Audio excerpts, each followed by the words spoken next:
Hey, content de vous voir les Simpson Maniacs et bienvenue dans l'épisode 27. On va parler de Lisa. Ben voyons. Comment? Ouais, fais pas semblant de pas capter, hein. Je suis sûr que plein de monde a envie de voir un épisode sur Homer ou sur un personnage marrant, et toi, après en avoir fait un sur Marge, maintenant t'en fais un sur Lisa. Non mais tu parles d'un troll. Je crois que c'est plutôt moi qui suis à plaindre, parce que maintenant que j'y pense, à chaque fois que j'ai un invité, il me reproche des trucs. Sérieux, faites plaisir aux gens, quoi. Et tu parles d'un plaisir, hein. Y a même pas de buffet. Ouais bon, ça va, je vais vous dire. À la fin, vos reproches, vous pouvez franchement vous les foutre dans le...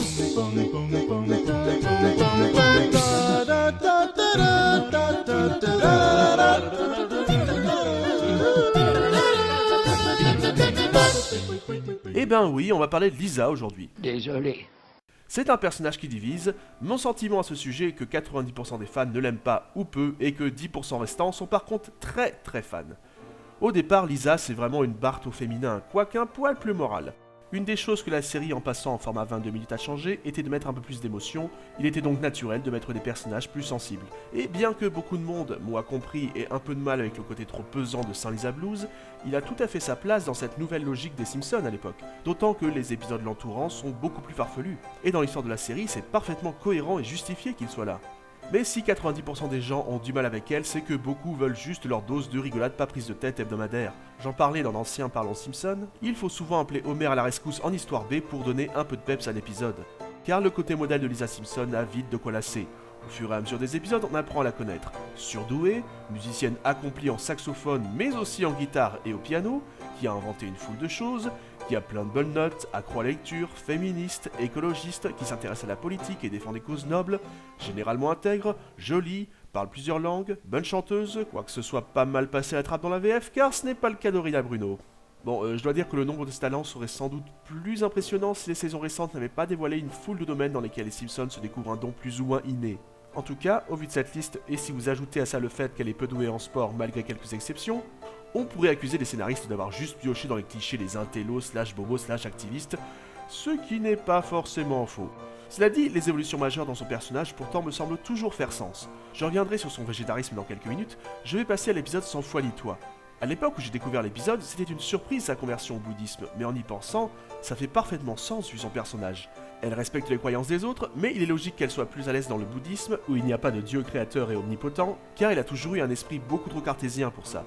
C'est finalement normal qu'elle choisisse un culte avec quête de connaissances et ce refus du matérialisme pour quelqu'un qui tient à la terre comme ça.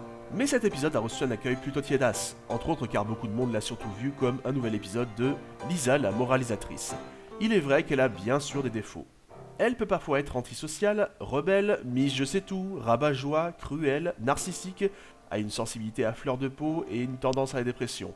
Elle a besoin de reconnaissance pour ce qu'elle fait, quitte à mettre en veille ses bons côtés. Ce qui explique qu'elle soit jalouse de ses rivales, d'autant qu'elle est la chouchoute à l'école.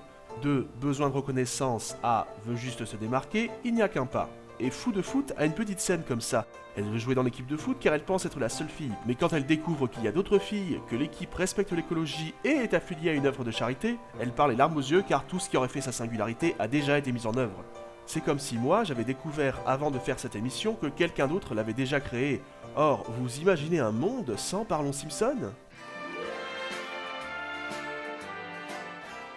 Bref, ces moments de pleurnicherie, bien qu'un peu lourds, ne sont pas forcément un mal. Je trouve ça bien quand les épisodes se rappellent parfois qu'elle n'a que 8 ans.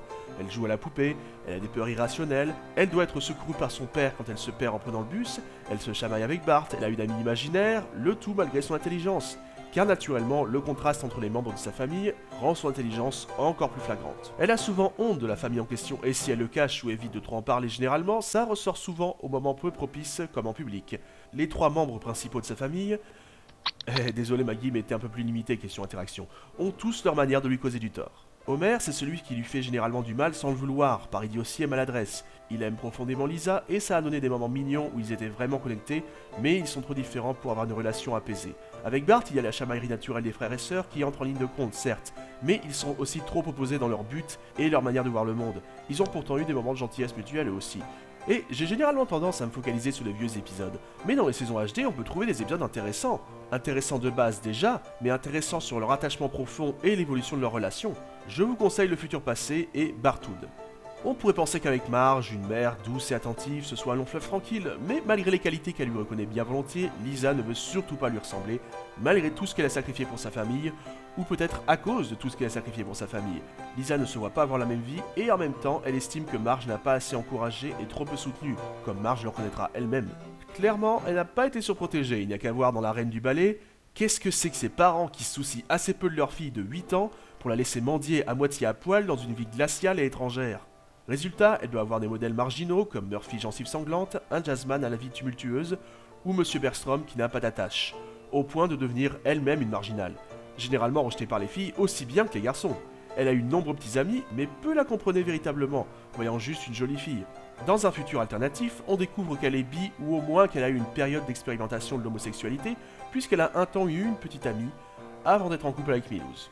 Pourtant, passé son épisode d'introduction, Allison, autre surdouée, est plus acceptée.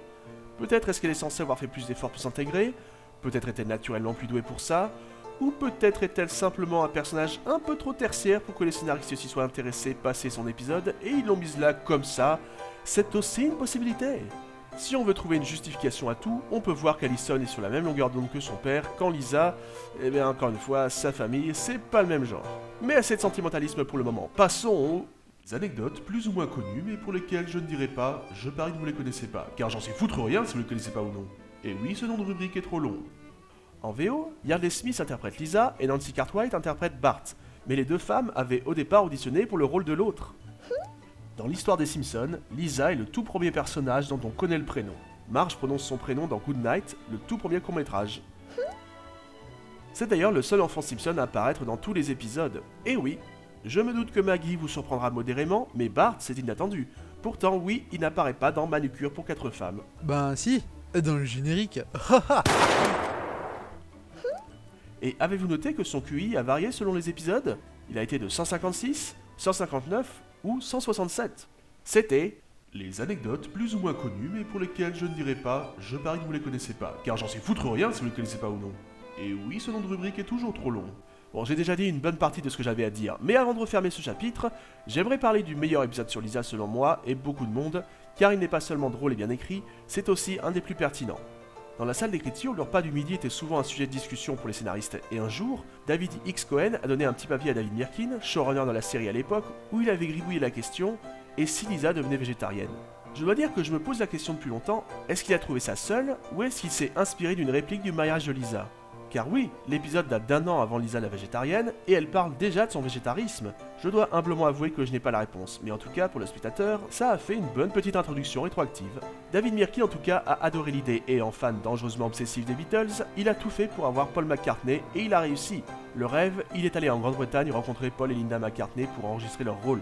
Le couple McCartney voulait promouvoir le végétarisme auprès de plus de monde. C'était le premier script complet de David X. Cohen qui était ravi. Et si on regarde ses autres scénars pour la série et qu'on se souvient qu'en plus il a développé Futurama, je crois qu'on peut le dire, bien joué mec. On peut ajouter que le script donne enfin une image des végétariens un peu moins cliché que ce qu'on avait généralement à l'époque dans les fictions. Aujourd'hui on trouve que certains véganes sont trop durs avec les mangeurs de viande, à l'époque la pression sociale contre les végétariens était sans doute inversement proportionnelle. L'épisode se déroule très bien, mais on a déjà vu des épisodes cool au départ se finir de manière un peu décevante. Ici c'est loin d'être le cas. L'écriture du dernier acte, tant au niveau importante leçon que gag, est excellente. Et Lisa qui s'excuse auprès d'Homer, quand on y pense, c'est rare, c'est souvent l'inverse. L'épisode gagnera de nombreuses récompenses bien méritées et c'est aujourd'hui un grand classique de la série. Au final, je peux tout à fait comprendre les difficultés que certains fans ont avec Lisa, mais qu'ils le reconnaissent ou non, elle est indispensable à la série. C'est la voix de la raison, parfois un peu relou, mais nécessaire à ce que les Simpsons, aussi bien la série que la famille, gagnent en crédibilité et en subtilité. Sans elle, l'univers de Springfield aurait souvent été plus grossièrement dépeint. Mais bon, quand même, elle est un peu chiante des fois, alors dans ce cas-là, une seule solution, une bonne tarte dans la gueule.